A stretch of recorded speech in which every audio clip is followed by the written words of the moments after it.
tem o objetivo de provar, quebrar esse sofisma na sua vida, quebrar essa mentira, esse engano do diabo na sua vida. E você vai sair daqui hoje cuspindo fogo, amém?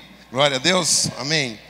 Então o tema da palavra é o indescritível Deus. Nós vamos começar a falar de Deus um pouco. E eu não sei se você já parou para pensar, eu já fiz isso, esse exercício. Como deve ser Deus? Como deve ser o formato, o tamanho de Deus? As coisas que Deus criou, como deve ser lá nos céus? E eu não sei se você já recebeu essa pergunta de alguma criança, eu já recebi dos meus filhos. Pai, qual é o tamanho de Deus? Vai tentar explicar. Nem nós, com todo o conhecimento que nós temos, todo o intelecto, toda a inteligência humana, nós não temos nenhuma condição de descrever Deus e nem de mensurar o seu tamanho. A Bíblia fala muito a respeito de Deus e da sua grandeza. Mesmo nós tendo o auxílio da Bíblia, ainda assim nós somos limitados na hora, quando fala de descrever a grandeza de Deus. Olha o que o salmista diz lá em Salmo 77, 13. Ele faz inclusive uma indagação. Que Deus é tão grande como o nosso Deus?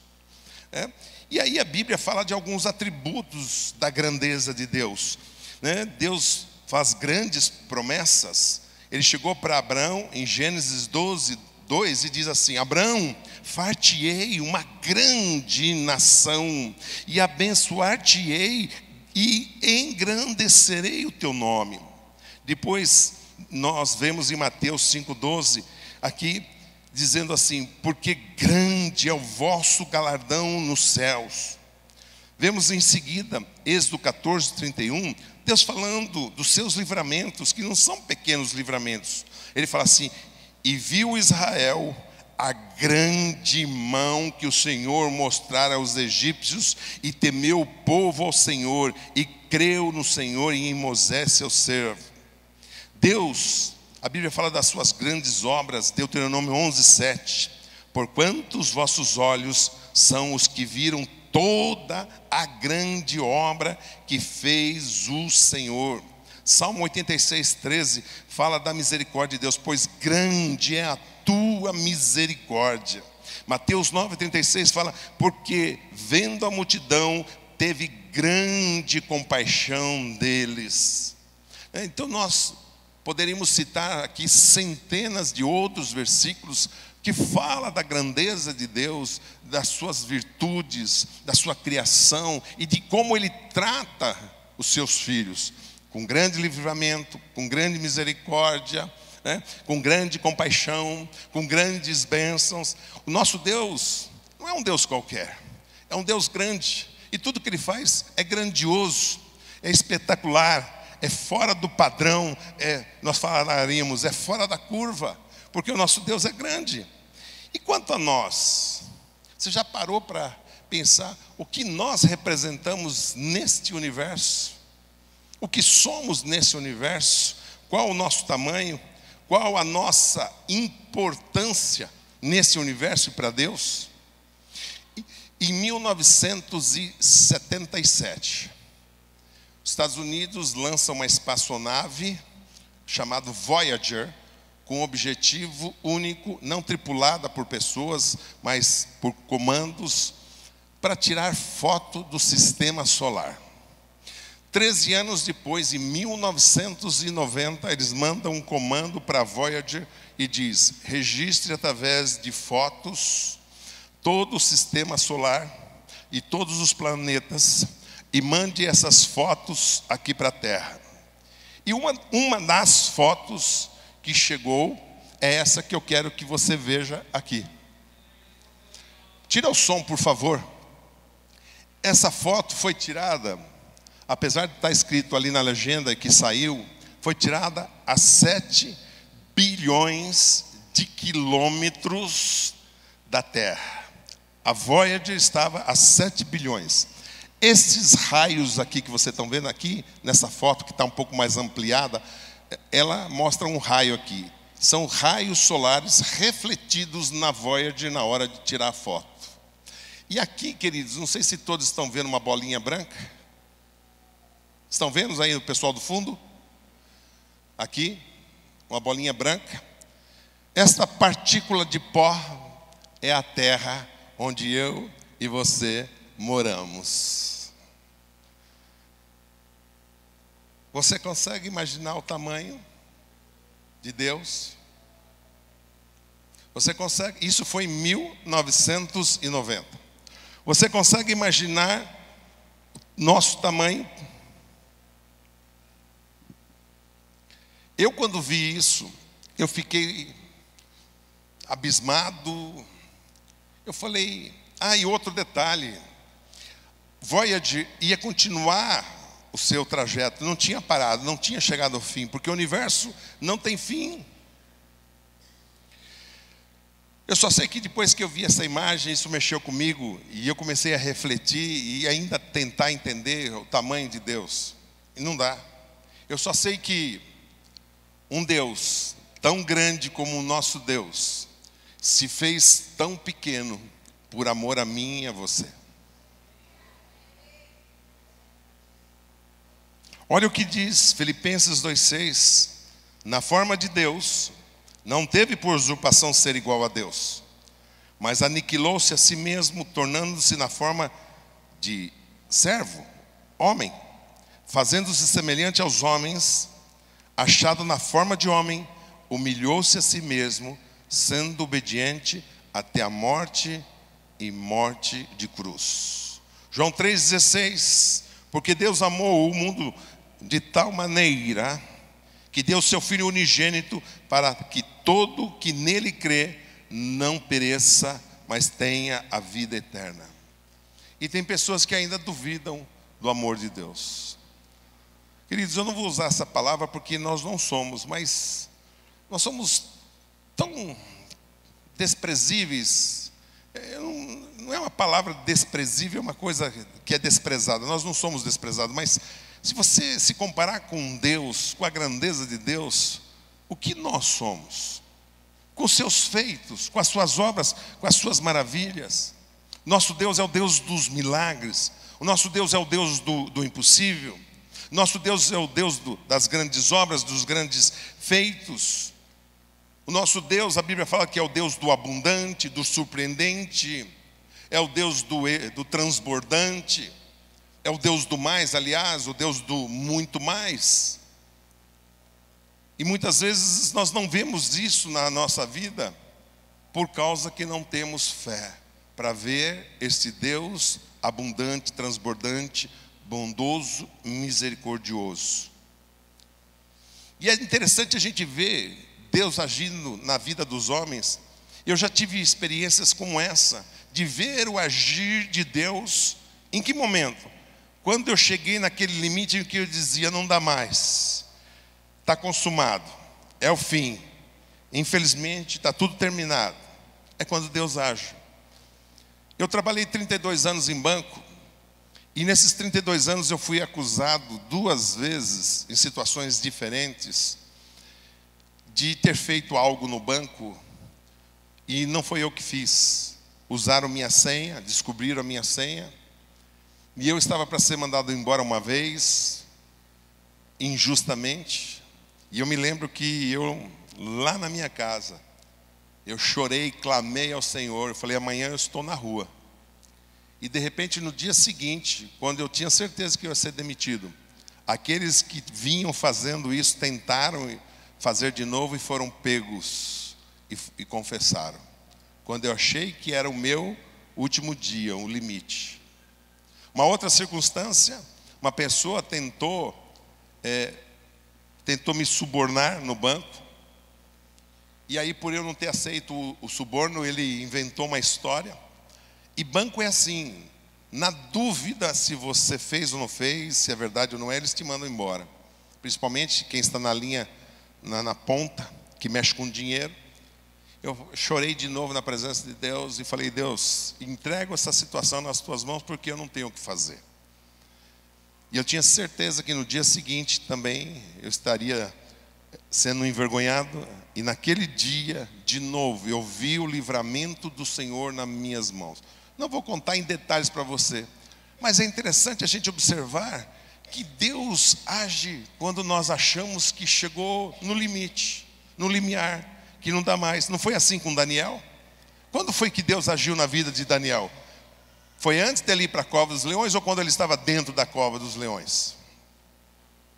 Quando Deus agiu na vida de Sadraque, Mesaque e Abednego? Antes de serem lançados na fornalha de fogo ardente ou quando eles já estavam lá dentro da fornalha? Quando estava lá dentro. Quando Daniel estava lá dentro da cova. Quando Deus agiu ao ressuscitar Lázaro? Antes dele morrer? Ou quando ele tinha acabado de morrer? Ou depois de 4 dias, quando os judeus acreditam que até o 3º dia o morto ainda pode ressuscitar, o 4º impossível. Quando eles tiram toda a possibilidade de que não haveria esta possibilidade dele ressuscitar, é quando Deus vai e ressuscita Lázaro. Senhor, Marta falou, ele já cheira mal, há 4 dias, está podre, está apodrecendo. José antes de ser vendido, José é jogado no buraco. Os irmãos queriam matá-lo e outros não. Então resolvem vendê-lo como escravo. De escravo, por uma injúria, uma calúnia, uma difamação, ele acaba no calabouço. O que ele podia esperar da vida? Vou passar o resto da minha vida aqui no calabouço. Isso se não me enforcarem, porque alguns que estavam com ele lá foram enforcados. E quando talvez ele não esperasse mais nada, vem Deus e age na vida dele e transforma aquela situação de derrota em vitória, de vergonha em exaltação. O pequeno é transformado em grande e ele se torna o 2º homem do Egito, abaixo apenas de Faraó. Quer mais? Moisés tinha 40 anos, príncipe no Egito, tinha do bom e do melhor, as melhores roupas, comidas, ensinos. Ele mata um soldado egípcio e por conta disso Faraó disse, eu vou te matar. Ele foge. E o que acontece com ele? 40 anos quando ele fugiu, mais 40 anos pastoreando as ovelhas do seu sogro Jetro. 40 anos no deserto, todo dia a mesma coisa, aquela vida monótona, apática, leva as ovelhinhas de madrugada, porque tem que ser antes do sol sair, porque o sol é escaldante, e tem que voltar antes da noite, porque durante a noite chega a menos de zero no deserto durante a noite, de madrugada. Então ele tinha horário para ir, um horário para voltar, durante 40 anos cuidando de ovelhas. Que vida! E o que espera um homem de 80 anos? Talvez eu viva mais 5, mais 7, mais 9, mais 12. Talvez eu chegue aos 100 anos de idade, mas o que me espera? Quando ele achou, a Bíblia não relata isso, mas eu creio, um homem de 80 anos, vivendo 40 essa vida, o que ele espera? Sem ânimo, sem esperança, sem fé. É quando Deus age na vida dele e transforma a vida daquele homem. E ele vive mais 40 anos. Só que foram os maiores, os melhores, os mais intensos, os imagináveis 40 anos, onde ele viu e participou de toda a manifestação de Deus, as pragas, o mar vermelho se abrindo, aquela coluna de fogo, e tudo vencendo inimigos feitos, pedra vertendo da água, água amarga se transformando em água doce, cordonizes, maná, tudo aquilo. Mas Deus agiu quando ele achou que já era, não tinha mais. Quer mais? Elias e a viúva de Sarepta. Elias chega para esta viúva e diz, me dê um pouco de água e também um pouco de pão. Porém ela responde ao profeta, juro pelo eterno Deus, o seu Deus vivo, que não tenho mais pão, só tenho um punhadinho de farinha de trigo numa tigela e um pouco de azeite numa jarra para cozinhar e fazer para mim e para o meu filho, e depois de comermos, morreremos de fome. Disse então Elias, vá preparar a comida, mas primeiro traga para mim e o resto depois que eu comer, come você e seu filho. Ela falou, se o negócio já estava feio, se eu vou fazer minha última refeição, depois eu não tenho mais nem água. Deixa eu situar você. Aqui, nessa situação aqui, já não chovia há muito tempo. Já havia uma seca que tinha destruído gado, plantação, não tinha água e não tinha comida. Água valia ouro, comida valia ouro. E aqui diz que então ele pede para comer na frente. Ele falou, se eu comer e beber, eu vivo mais 10 dias. Ele comendo, talvez nem 3, 4 dias eu vou viver. Mas diz que ela obedeceu e serviu a ele primeiro. E aí o profeta diz, o Deus de Israel diz, não acabará a farinha da sua tigela, nem faltará azeite no seu jarro, até o dia em que eu, o Eterno, fizer cair chuva. E assim ocorreu. Quando ela achou, não dá mais, se multiplicou a farinha e o azeite dela. Quer mais uma? 2 Reis 4:1. Eliseu aumenta o azeite da viúva. Uma viúva de um profeta foi falar com Eliseu e disse, o meu marido morreu, mas agora um homem a quem eu devia dinheiro, a quem ele devia dinheiro, veio para levar os meus 2 filhos, a fim de serem escravos como pagamento da dívida. Eliseu perguntou, o que é que você tem em casa? Ela disse, não tenho nada. O que tinha essa mulher? Nada, absolutamente nada. Chegou no ponto que ela disse, é o fim, para mim é o fim, não tem mais jeito, não tenho nada. Aí ela responde, a não ser um jarro pequeno de azeite. Ela não disse um jarro pequeno com azeite, ela disse um jarro de azeite. Esse jarro estava vazio de azeite. E Eliseu disse, vá pedir que os seus vizinhos lhe emprestem muitas vasilhas vazias. Depois você e os seus filhos entrem em casa, fechem a porta e comecem a derramar o azeite nas vasilhas até ficarem cheias. Assim fez a viúva. Quando todas as vasilhas estavam cheias, até o azeite parou de correr. Ela foi e contou ao profeta Eliseu. E aí ele disse, venda o azeite, pague todas as suas dívidas, ainda vai sobrar dinheiro para você e seus filhos irem vivendo. Assim como esses homens e mulheres, em muitas situações, nós mesmos cremos, chegou no fim, eu não sei o que fazer, estou num beco sem saída, eu não tenho solução para essa situação que eu estou vivenciando na minha empresa, na minha casa. Minha esposa está dizendo que vai embora, meu marido está dizendo que vai embora, meu filho caiu nas drogas e não consegue sair de jeito nenhum, estão me expulsando aqui, estou sendo despejado, estou no fim. E por que nós cremos assim? Porque nós somos limitados, nós temos o nosso limite, e Deus sabe disso, que nós temos o nosso limite, mas Deus não tem limite. Quando nós achamos que é o fim, Deus fala, é o começo.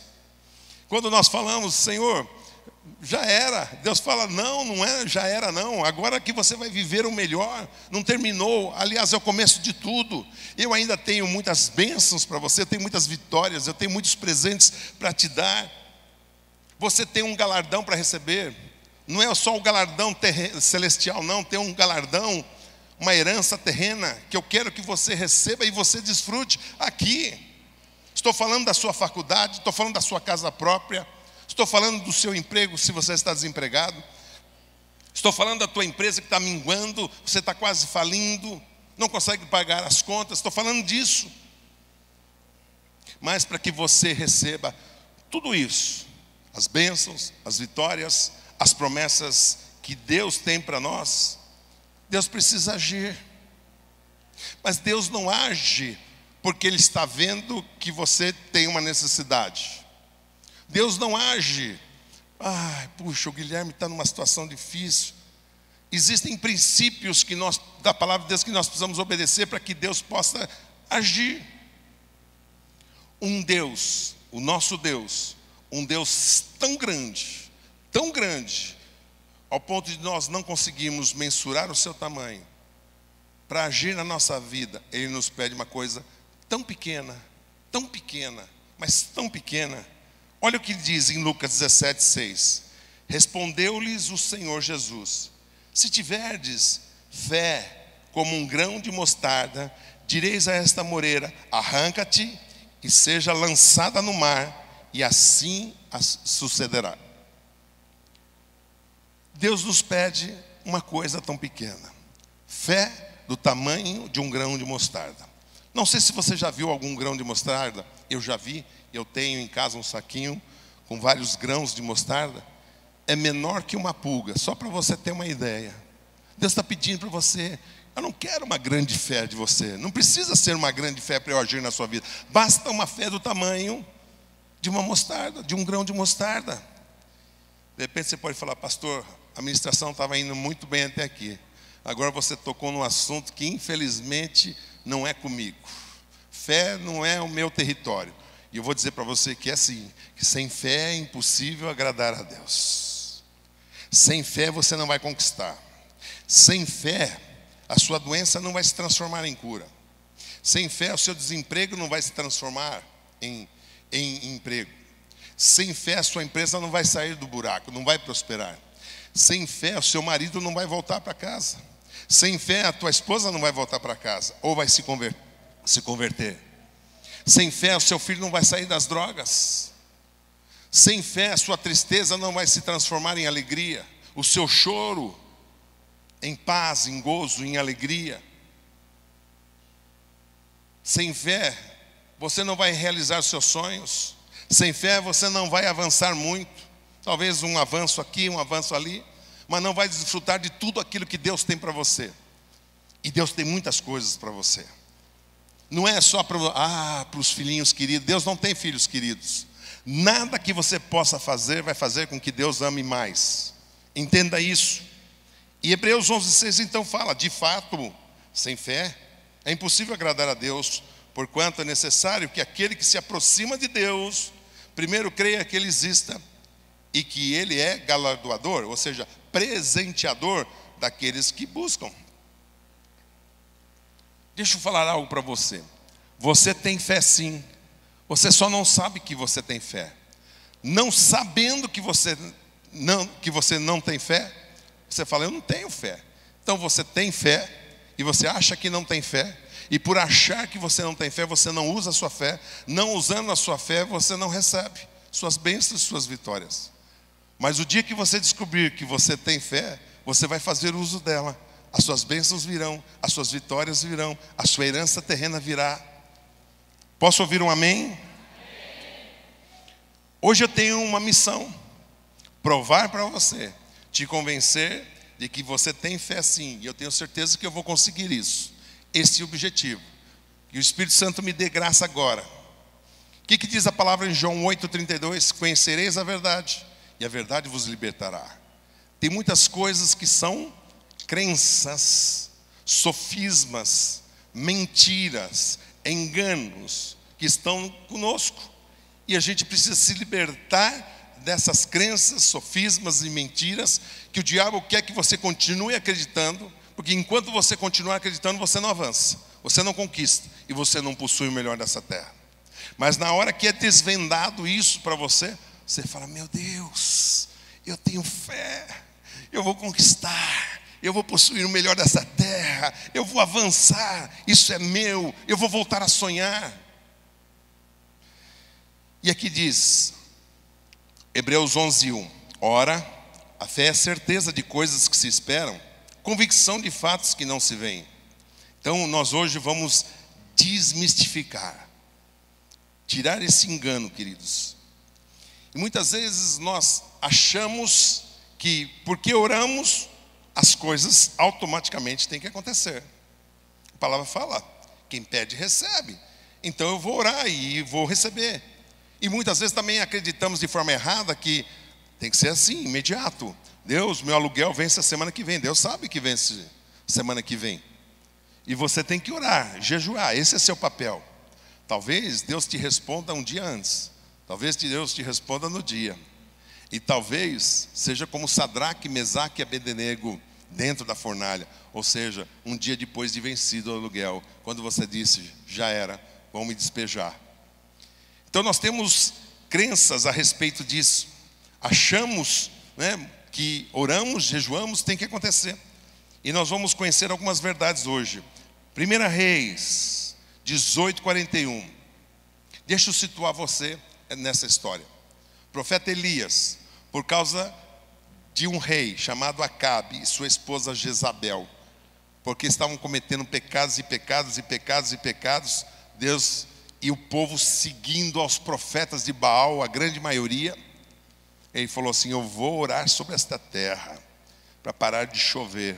E fala que Elias orou e cessou a chuva sobre aquela terra, e veio uma tão grande seca sobre aquela terra por causa do pecado.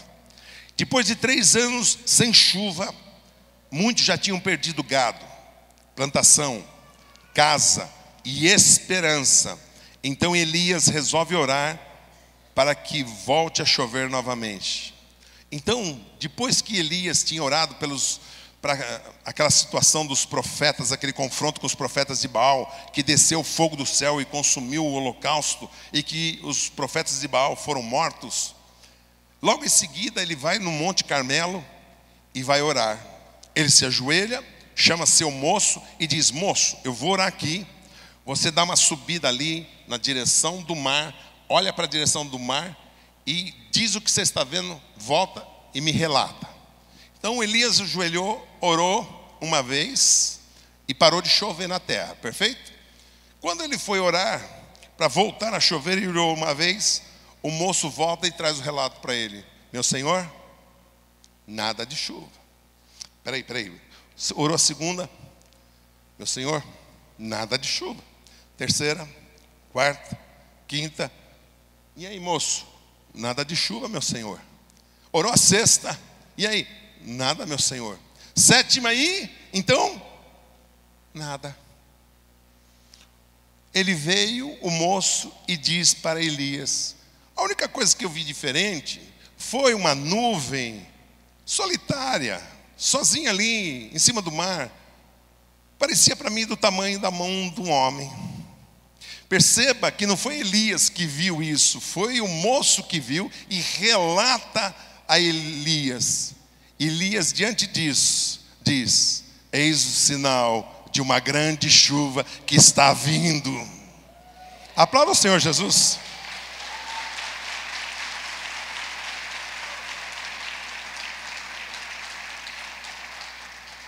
Será que Elias não tinha fé? Tinha, tanto que parou de chover. Elias tinha fé para voltar a chover? Tinha. Mas nós temos que tirar algumas lições daqui, queridos. Que muitas situações, ou algumas situações, você vai orar e não vai precisar nem jejuar e vai vir a tua bênção. Outras você vai orar e jejuar e a tua bênção vai vir. E outras talvez não. Talvez você fez um propósito com Deus de ficar 40 dias em jejum e orar, não veio.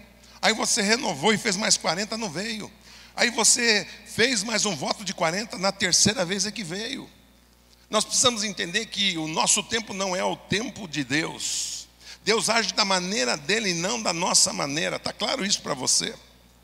Outra coisa, precisamos ser insistentes, persistentes, determinados, como Elias fez. Ele podia dizer: ô Deus, espera aí, eu orei uma vez, parou de chover, agora eu orei 3 e até agora nada de chuva. Deus, 5 já e nada. Ele poderia, como humano, fazer isso. Mas Deus, Eliseu, não é como Elias, não é como você quer, como eu quero. Então Deus está nos trazendo revelação que muitas vezes você tem que correr literalmente atrás da sua bênção. Orar e jejuar, não deu certo, não respondeu, ore e jejua de novo. Não deu, ore e jejua de novo. Seja persistente, seja determinado. Seja inconformado. Não um inconformado revoltado, mas aquele inconformado fala: não, meu Deus vai me dar essa bênção, eu preciso, Ele sabe disso. O que eu estou pedindo não é para o meu orgulho, para a minha soberba, para o meu deleite, para que eu fique me esnobando. Isso é necessário, eu preciso que minha empresa prospere, é daqui que eu vivo. E aí você vai orar. Segunda passagem, Naamã. Quem conhece a história de Naamã fala que ele foi acometido de lepra. Me diz uma coisa: você chega no médico, leva os exames e o médico fala: você está todo tomado de câncer. O que você espera? É o fim. já era, está consumado. Ele estava com lepra. Lepra, se você não sabe, vai apodrecendo. Cai o nariz, cai a orelha, abre um buraco, a pele vai apodrecendo. Você está vivo, mas o corpo vai apodrecendo. Aí ele disse: é o meu fim. Só que uma moça, uma criança, diz: se o meu Senhor conhecesse o profeta que tem na minha terra, o profeta Eliseu, ele poderia curar isso. E aí a Bíblia deixa claro que ele foi procurar o profeta, mas contrariado. O que me custa? Eu já gastei dinheiro, já tentei, mas vamos lá. Aí chega lá, com toda a pompa, cheio de cavaleiros, porque ele era um grande homem, general do exército.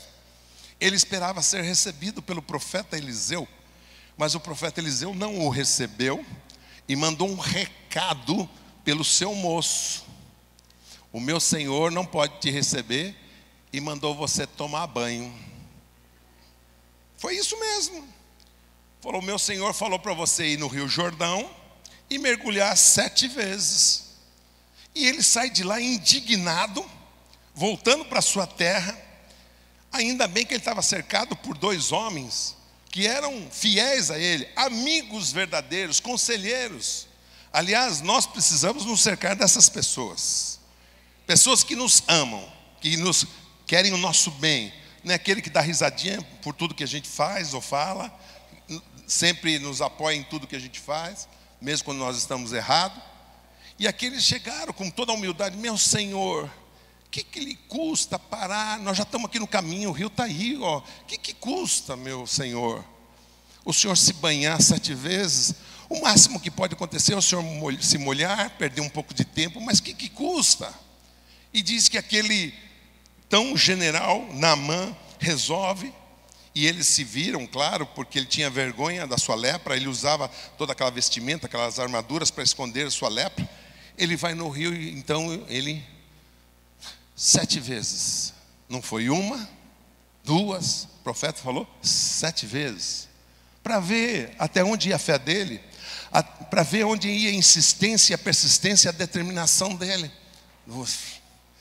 4 vezes, 5, 6, 7. Na 7ª vez, quando ele levanta, sua carne estava branca, curada, limpa, purificada. Pode aplaudir o Rei Jesus.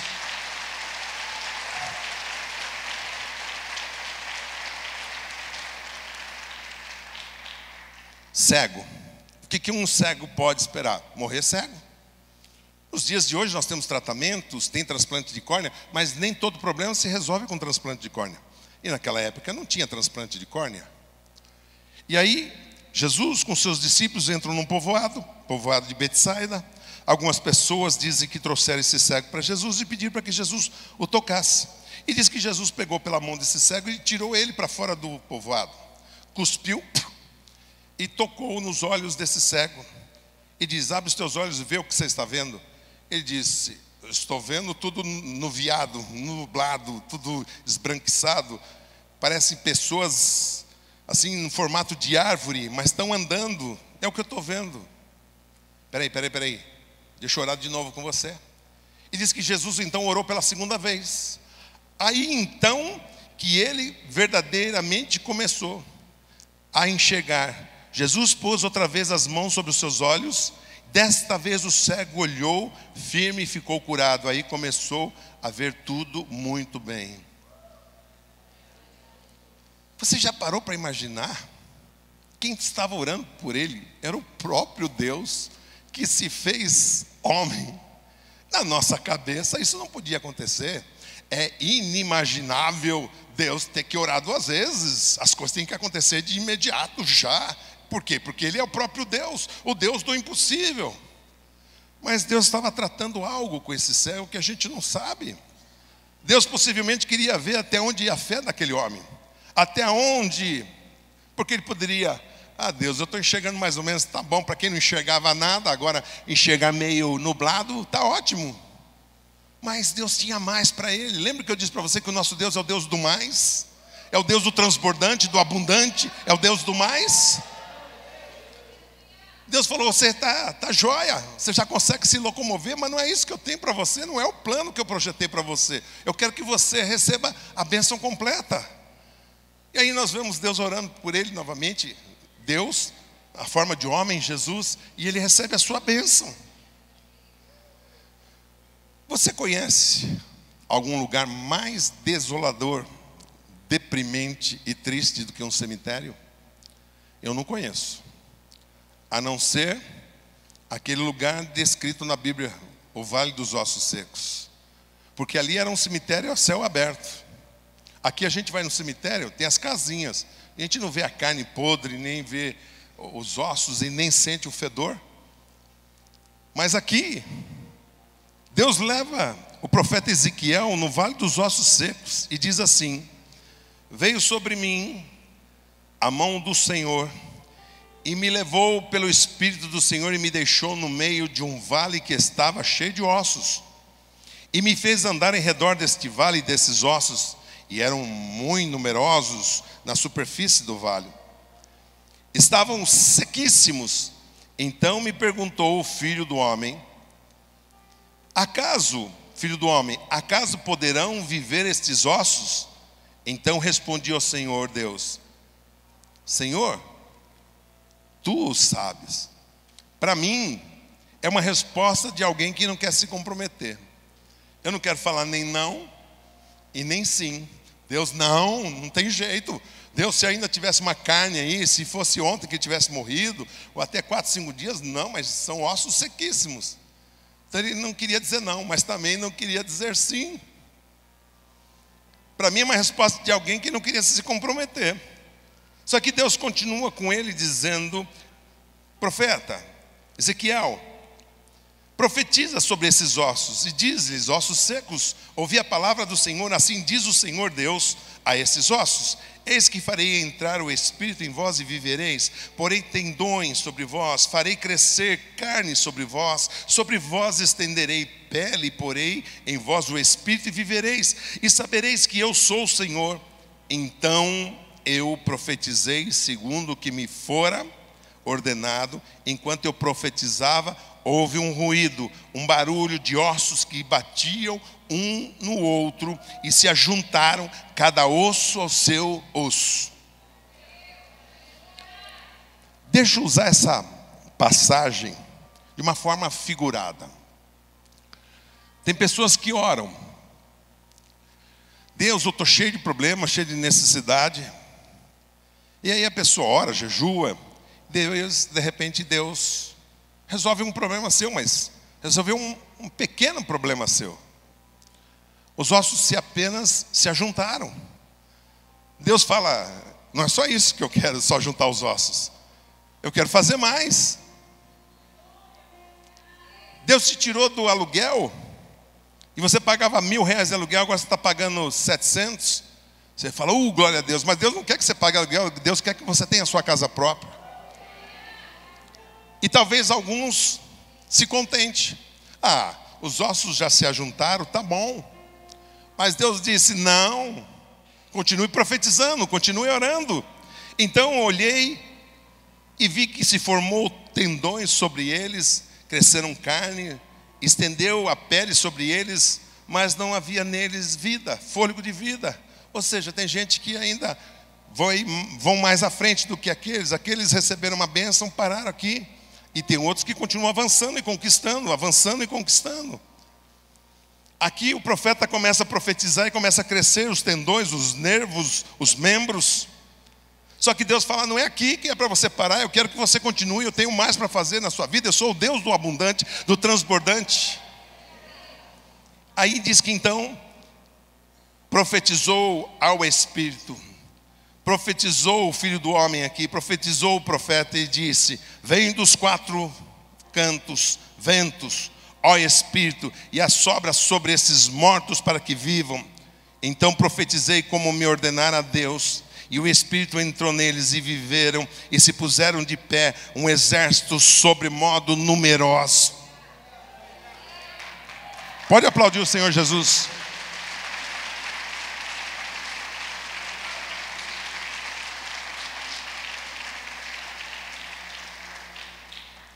O ajuntamento dos ossos não era a obra completa de Deus. Criar pele e carne não era a obra completa de Deus. A obra completa de Deus era os ossos se ajuntarem, a pele crescer, os membros, os órgãos, nervos, e aquele boneco ter vida. Muitas vezes alguns param nos ossos secos, se ajuntando, outros param quando vem carne crescendo, nervo. Quando Deus diz para você tem mais, poucos são aqueles que chegam até o final daquilo que Deus tem como propósito. Mas Deus está dizendo, eu não sonho desta maneira para a sua vida. Eu quero que você vá além. Eu quero que você vá mais adiante. Eu quero que você vá mais alto. Eu quero que você possua mais. Eu quero que você receba o que é teu. Na próxima passagem bíblica que eu vou ler, está o segredo. A grande sacada, a revelação, que vai trazer libertação para você de falsas crenças a respeito da fé, e principalmente de que você não tem fé, de que você não é amado, ou que a sua fé é pequena demais. E eu vou provar para você com argumentos bíblicos que você tem fé, aliás, que você tem muita fé e que você não sabe. E eu vou convencer você, eu prometo isso. E você, tenho certeza que a hora que chegar essa revelação para você, espontaneamente você vai levantar da sua cadeira e você vai começar a aplaudir ao Rei Jesus, porque a Ele toda a honra, toda a glória e o louvor. Preparado para decolar? Preparado para ir mais longe? Glória a Deus. Repete-se o mais forte aí.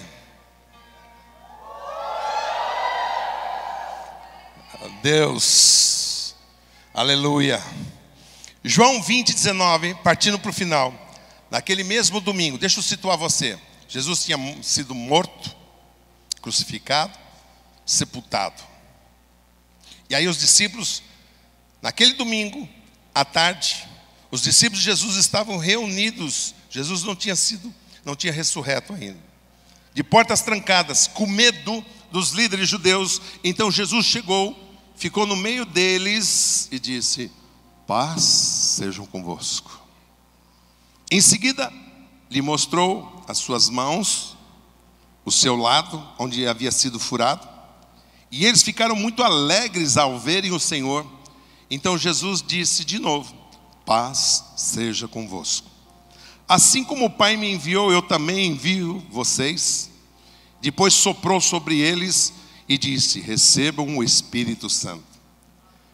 Se vocês perdoarem os pecados de alguém, esses pecados são perdoados. Mas se não perdoarem, eles não são perdoados.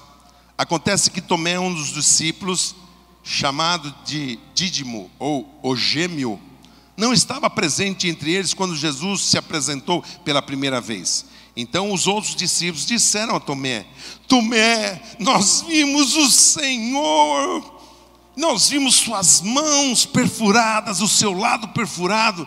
E ele respondeu: se eu não vir o sinal dos pregos em suas mãos, e eu não tocar aqui do seu lado, eu não vou crer. Uma semana depois, os discípulos de Jesus estavam reunidos novamente, com as portas trancadas. Tomé estava no meio deles. Chegou então Jesus no meio deles e disse: paz seja convosco. E em seguida virou para Tomé e disse: Tomé, veja as minhas mãos, ponha o seu dedo nelas, estenda a sua mão e põe aqui no meu lado, e pare de duvidar e creia. Então Tomé exclamou: meu Senhor e meu Deus. Presta atenção aqui, queridos. Jesus, ao se revelar a Tomé e se dirigir imediatamente a ele e pedir para que ele tocasse em suas mãos e tocasse em seu lado, é como se Jesus falasse para Tomé assim: Tomé, você pensou que com a minha morte era o fim de tudo. Aliás, Tomé, era o começo de tudo, porque através da minha morte, depois que eu morri, vocês foram reconciliados com o Pai.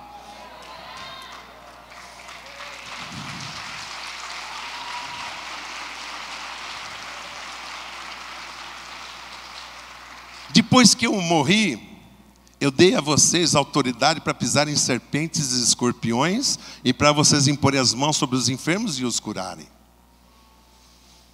Depois que eu morri, é o começo de tudo, Tomé. Eu fiz de vocês filhos e herdeiros de todas as minhas promessas. Então, quando Tomé achou que era o final de tudo, Deus ali, através de Jesus, estava dizendo: é o começo de tudo, meus filhos. É o começo de tudo. É como se Jesus estivesse falando para Tomé: Tomé, você não precisava me ver para crer em mim. Você me viu durante 3 anos, dia e noite. Tomé, você não precisava me ouvir. Você me ouviu tantas vezes pregando o Evangelho, as boas novas. Aliás, Tomé, você me ouviu diversas vezes dizendo o que está em Lucas 9:22. É necessário que o Filho do Homem sofra muitas coisas e seja rejeitado pelos anciãos, pelos principais sacerdotes e pelos escribas, e seja morto, e no 3º dia ressuscite. Eu tinha dito isso para você, Tomé, tantas vezes. E o que é interessante é o que está escrito em Mateus 27:63. Os conselheiros de Pilatos, soldados de Pilatos, também sabiam disso.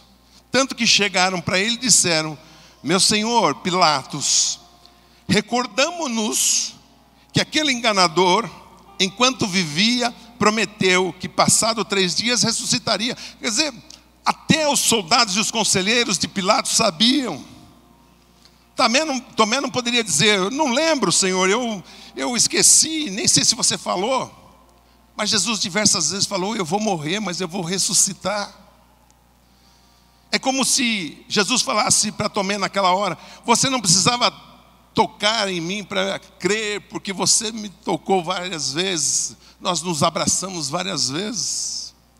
É como se Jesus falasse assim: você andou comigo, você viu eu curando o cego, o surdo, o mudo, o paralítico, ressuscitando a Lázaro. Você me viu multiplicando os pães e os peixes. Você me viu andando sobre o mar, Tomé. Vamos para a conclusão. Alguém aqui, por favor, se manifeste se você já viu Jesus em carne e osso. Não a visão, num sonho, ou você fechou os olhos e imaginou Jesus. Eu estou dizendo de carne e osso, como eu estou vendo o pastor Júnior aqui. Alguém viu Jesus?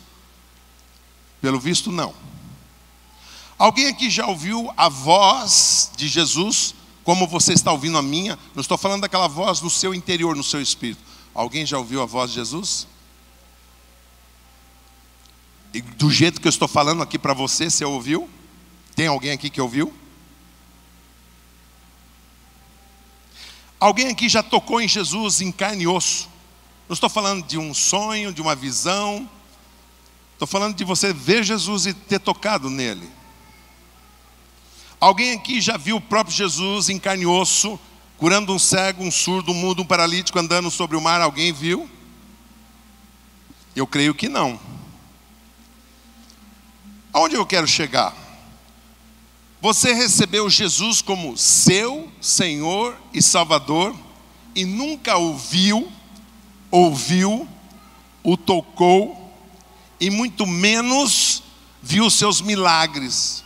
Eu te pergunto, isso é incredulidade ou isso é fé? Igreja, posso ouvir, isso é incredulidade ou é fé? Você recebeu o batismo com o Espírito Santo, fala em línguas, um negócio esquisito. Você fala esse negócio esquisito, não é? É esquisito. Mas você foi batizado com o Espírito Santo, fala em línguas. E eu pergunto para você: isto você recebeu pela incredulidade ou pela fé? Você sai de casa num domingo à noite,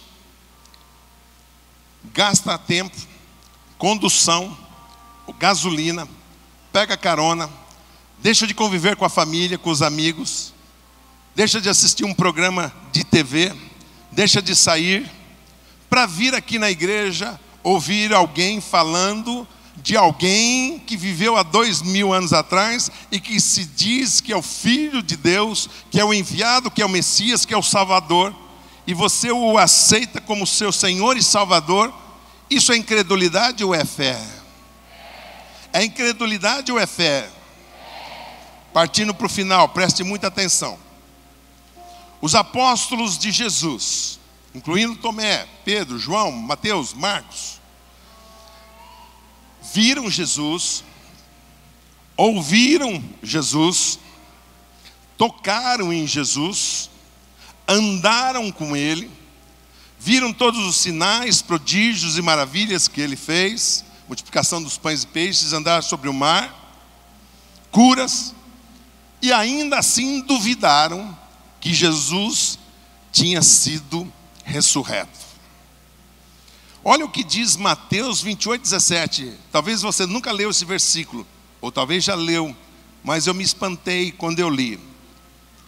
Jesus ressurreto aparece diante deles.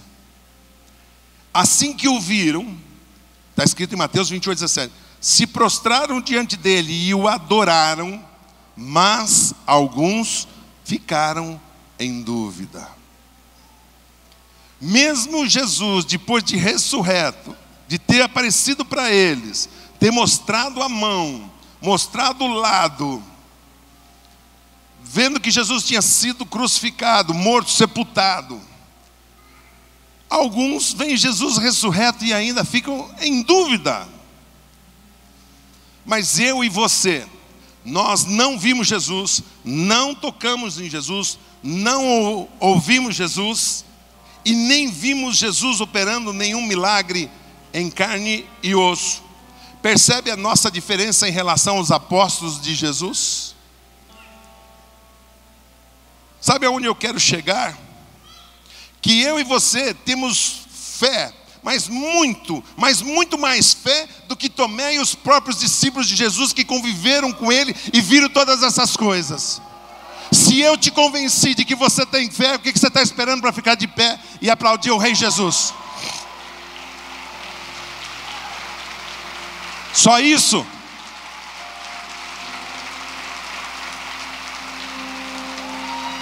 Mas é para Ele. É para Ele. A Ele toda a honra, toda a glória, todo o louvor.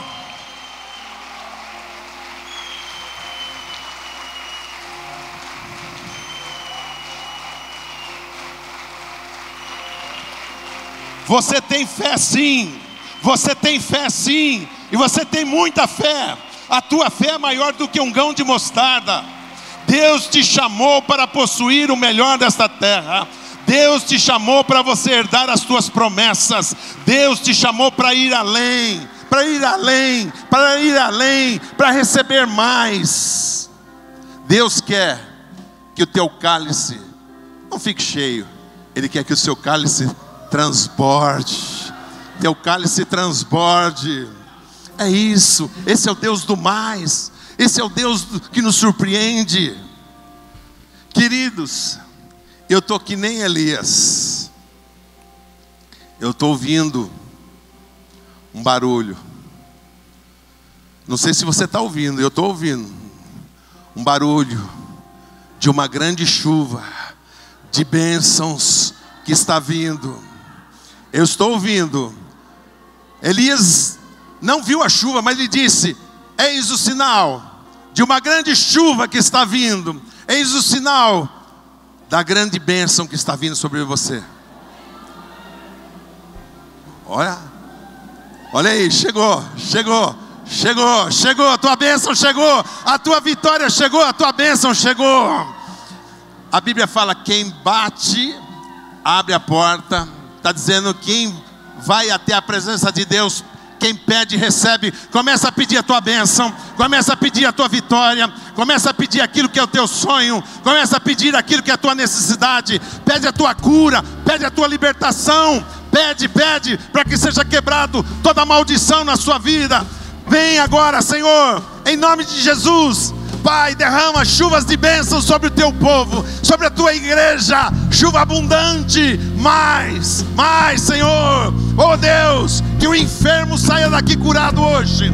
Oh Pai, oh Deus, o lar desfeito saia daqui restaurado. Oh Deus, o desempregado saia daqui empregado, Pai.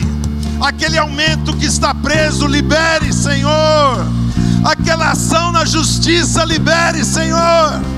Oh Deus, em nome de Jesus, libere tuas bênçãos, libere tuas promessas. Oh Deus, entrega a tua herança ao teu povo, à tua igreja.